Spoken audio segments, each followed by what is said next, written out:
Hi,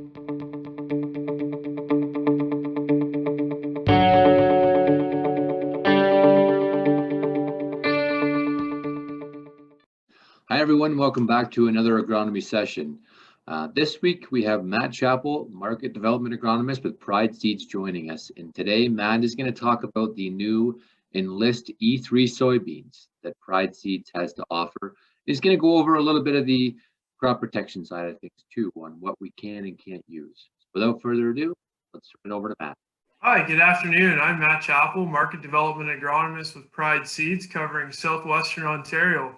And today I'm happy to talk to you about E3 soybeans in the Pride Seed lineup. Darren has had some experience looking at these beans in plots in the 2020 growing season, and I kind of wanted to give you a bit of an overview of what they are, the pairing of great genetics along with this three-way herbicide-tolerant soybean varieties. So the Pride EN series soybeans really allow growers to have cleaner fields. They give you greater in-crop flexibility against glyphosate-resistant weeds. More and more, we have concerns about things like Canada fleabane and glyphosate-resistant water hemp, particularly in southwestern Ontario.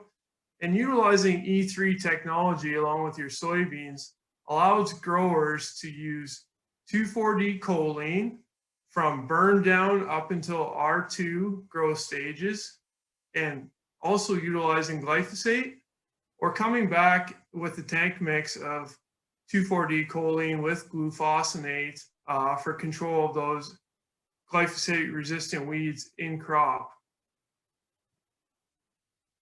So what does the EN mean?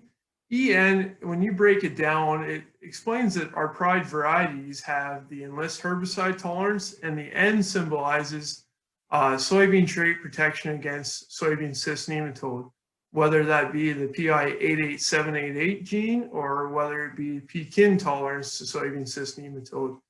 These two in combination, after the numerical naming of a variety, tell us that a variety is Enlist tolerant rather than dicamba tolerant. The nice features about Pride EN soybeans really are that having those options for in-crop through Enlist Duo being a combination of co-pack of 2,4-D and Roundup, or able to come back and tank mix with Enlist with other products for like Aragon up front for burn down application, or tank mixing Enlist with Liberty for in-crop applications later prior to full bloom growth stage in soybeans.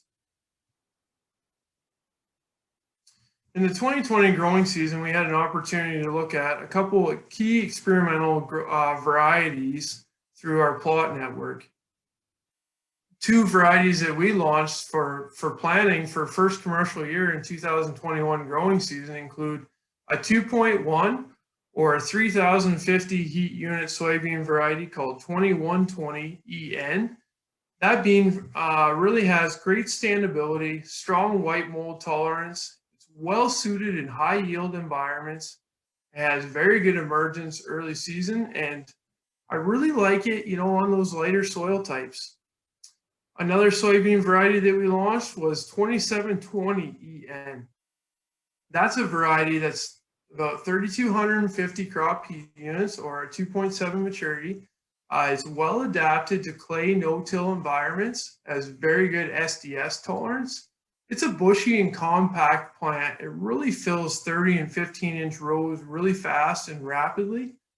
And it also has PKIN SCM protection. So specifically, if we're looking at those continuous soybean rotations, I'm really happy with what that trait package can offer and how well that bean can perform even in lower yielding environments.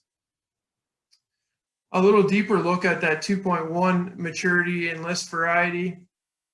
A lot of really sound agronomic traits. I think some of the key things to having that E3 performance or herbicide tolerance paired with sound agronomic products to really help us reach maximum yield potential on our farm.